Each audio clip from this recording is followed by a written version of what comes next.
சமீபமா தான் ஒரு சில வருடங்களுக்கு முன்பே கூட இந்த ஃபேமிலி அப்படின்றது ஒரு நல்ல விஷயமா தான் இருந்தது. ஒருத்தருக்கான சொத்து என்ன அப்படின்னா, அவங்க ஃபேமிலி அப்படின்ற ஒரு அங்கீகாரம் தான் சொத்தா இருந்தது. ஆனா சமீபமா தான் ஏதோ அந்த ஃபேமிலிக்குள்ளேயே ஒரு சண்டை. சொந்த பந்தத்துக்குள்ளேயே ஒரு சண்டை. அதுக்கு என்ன உளவியல் ரீதியான காரணம் கண்டுபிடிங்க. ஏன் மேட்ச் ஆக மாட்டேங்குது? ஏன் சண்டை வருது? யார் சண்டை ஏற்படுத்துறாங்க? இதுக்கு என்ன உளவியல் ரீதியான காரணம்? அப்படின்றதெல்லாம் கொஞ்சம் கண்டுபிடிங்க. ஓகே. சரி, அடுத்த தகவல். இன்றைக்கி என்ன கவர்மெண்ட் சார்பாக திட்டம் வகுத்து வச்சுருக்கேன் அப்படின்னா, எனக்குன்னு ஒரு சொந்தமாக ஒரு நாடு கிடைச்சா நல்லது தான். அதாவது என்ன தான் நம்ம இனிக்க இனிக்க பேசினாலும் நிஜத்தில் நாட்டு சர்க்கரை தான் இனிக்கும். ஓகே. ஏட்டு சுரைக்காய் கறிக்கு உதவாதும்பாங்கள்ல, அந்த கான்செப்ட் மாதிரி தான். ஓகே. அதனால் தமிழ்நாட்டை பொறுத்த வரைக்கும் ரியாலிட்டியாக ஒரு 30% சான்சஸ் இருக்குது. அடுத்து இன்னும் ஒரு 1000 வருஷத்தில், கடைசி ஒரு 800 வருஷத்தில் அந்த கிங்டம் அப்படின்ற ஆப்பர்ச்சுனிட்டி அப்படின்ற மாதிரி சான்சஸ் இருக்குது. அதனால் இதெல்லாம் ஓகே தான். ஆனால் இருந்தாலும் எனக்கும் ஒரு சொந்த நாடு வேணும். அப்போ தான் நான் வந்துட்டு இந்த வேளாண்மையெல்லாம் ஓரளவு சரிப்படுத்தணும். எனக்கும் ஒரு இராணுவ பாதுகாப்பு, நிறையா விஷயம் தோது பார்க்கணும். என்னோடய நிறையா கம்பெனிஸ்லாம் அமைக்கணும். அதனால் எனக்குன்னு ஒரு ஆதாரபூர்வமான ஒரு நாடு தேவைப்படுது. ஓகே. ஏன்னா இந்த ராஷ்மிகா கேரக்டர்லாம் ஏதோ ஒரு வகையில் ஏற்படுத்தவும், அந்த அல்லு அர்ஜுன்லாம் நைட்டு மறுபடியும் வந்துட்டு ஏற்படுத்துகிறாரு. அந்த தோள்பட்டையில் ஒரு ஏன் இந்த மாதிரிலாம் ஏற்படுது அப்படின்னா, சொந்தமாக ஒரு நாடு இல்லை. கம்பெனி இருக்குது, ஸ்டூடியோ இருக்குது, எவ்வளவோ ட்ரில்லியனுக்கு மேலே கேஷ் இருக்குது. இருந்து என்ன பிரயோஜனம்? சொந்தமாக ஒரு நாடு வேணும்ல. அதனால தான் நம்ம கொஞ்சம் யோசிக்க வேண்டியதாக இருக்குது. ஓகே.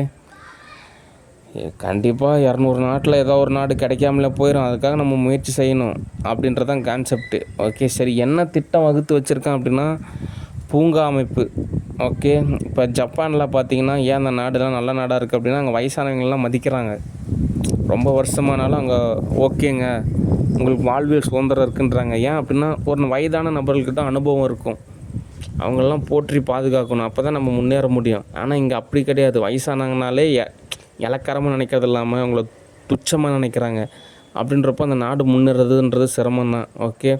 அதனால தான் நான் ஒரு பூங்கா அமைக்கலான் இருக்கேன். நிறைய இடத்துல பூங்கா, இப்போ உதாரணத்துக்கு சொல்கிறேன், எங்கள் ஊர்லேயே பனமரத்துப்பட்டி ஏரியில் நீர் நிரப்பி அங்கேயே ஒரு பூங்கா அமைப்பேன். அதான் சாயந்தர டைமில் கொஞ்சம் வாக்கிங் போகலாம், அங்கே ஏதாவது உட்காந்து பிஸ்னஸ் சம்மந்தமாக பேசலாம், ஒரு நல்ல இடமா இருக்கும். அதே மாதிரி இங்கே காந்திநகர் ஏரியிலையும் தண்ணி நிரப்பி அங்கேயும் ஒரு பூங்கா அமைக்கலாம். இந்த மாதிரி நிறைய இடத்துல பூங்கா அமைக்கப்படும். ஓகே. விளையாட்டு மைதானம் அமைக்கப்படும். ஒரு ஈவினிங் டைமில் போனீங்க அப்படின்னா உட்காந்து பேசலாம். ஒரு ரிலாக்ஸான ஒரு இடமா இருக்கும், சுத்தபத்தமாக இருக்கும், தினந்தோறும் பராமரிக்கப்படும், எல்லா விதமான கவனிப்புமாக இருக்கும். அதனால் பூங்கா அமைக்கப்படும். அதுதான் திட்டம். ஆல்ரெடி இதெல்லாமே எழுதியாச்சுங்க, சொல்லியாச்சுங்க.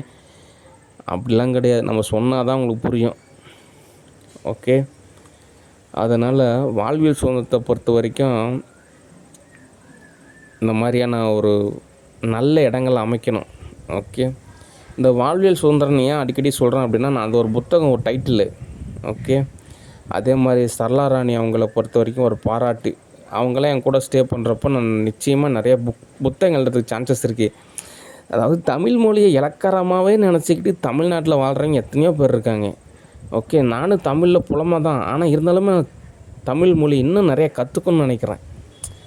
ஓகே. நான் நிறையா புக்ஸ் எழுதலான் இருக்கேன். அதெல்லாம் ஒரு டேஸ்ட்டு மாதிரி. இப்போ நான் அந்த பூங்காலாம் அமைக்கிறேன்னு சொல்லலாம், இந்த பூங்கா சம்மந்தமான ஒரு புத்தகம் எழுதலான் இருக்கேன். அது நீங்கள் வாங்கி படிக்கலாம். ஒவ்வொரு கவர்மெண்ட் நலத்திட்டமுமே ஒரு புத்தக வடிவில் தொகுத்து வழங்கலாம்.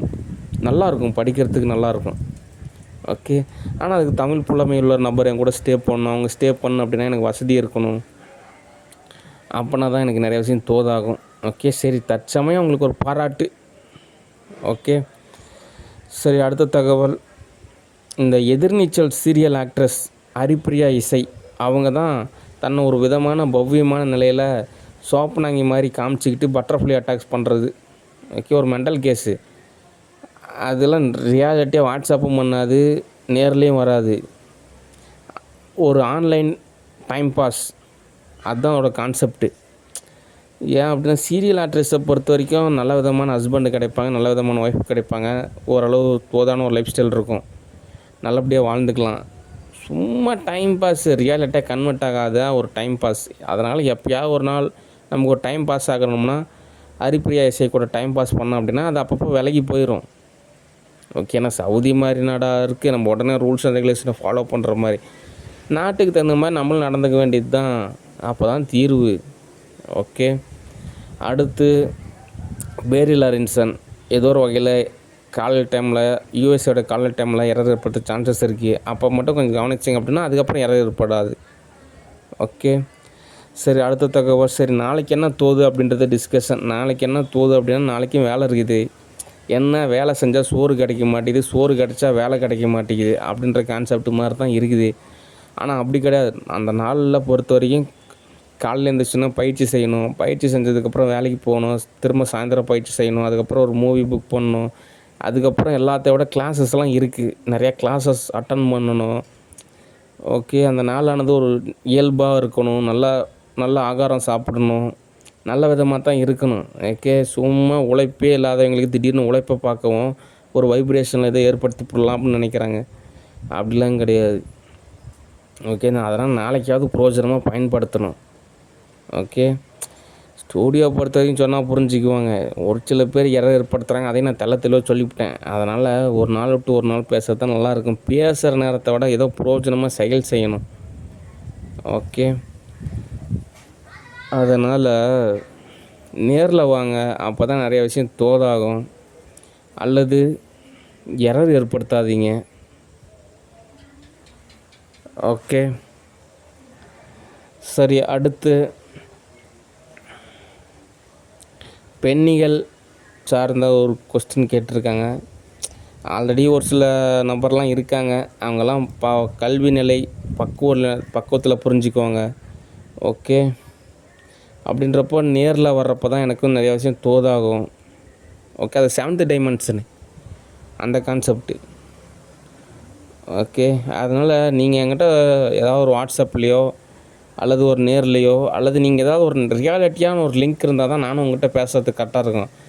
ஆன்லைனில் ஒரு பப்ளிக்காக பேசுகிறதுன்றது சரி கிடையாது. அது கம்முன்னு நான் ரெட் லைட் ஏரியாவுக்கே போயிடுவேன். ஏன்னா அங்கேயாவது கொஞ்சம் ப்ரைவேசியாக இருக்கும். ஓகே, எனக்கு எப்போயுமே கொஞ்சம் ப்ரைவேசி தான் தேவை. அதுதான் சரி. ஏன்னா தமிழ்லேயே பார்த்தீங்கன்னா அகத்திணை புறத்திணைம்பாங்க. அகத்திணை அப்படின்னா அது அகம் சார்ந்த விஷயம், அதெல்லாம் படிச்சிருந்தா தான் புரியும். அதனால் இந்த மாதிரி பப்ளிக் லவ் பண்ணுறதெல்லாம் எனக்கு புரியாது. அது வேணால் அது எம்எஸ்சியை மூவி புக் பண்ணிடுவேன், அதுக்கு வேணால் அந்த மாதிரி தான் செட் ஆகும். அதனால் போட்டு குழப்பிக்காதீங்க. நமக்குன்னு ஒரு ரெஸ்பான்சிபிலிட்டி இருக்குது, நமக்குன்னு ஒரு ரூல்ஸ் அண்ட் ரெகுலேஷன் இருக்குது. ஓகே, அதனால் மேக்ஸிமம் அகத்தனியாக தான் நமக்கு செட் ஆகும். அதனால் கொஞ்சம் பர்சனல் ஆன ஒரு ப்ரைவசி தான் நமக்கு சரி. ஒரு பப்ளிக்கான அது சரியாகாது.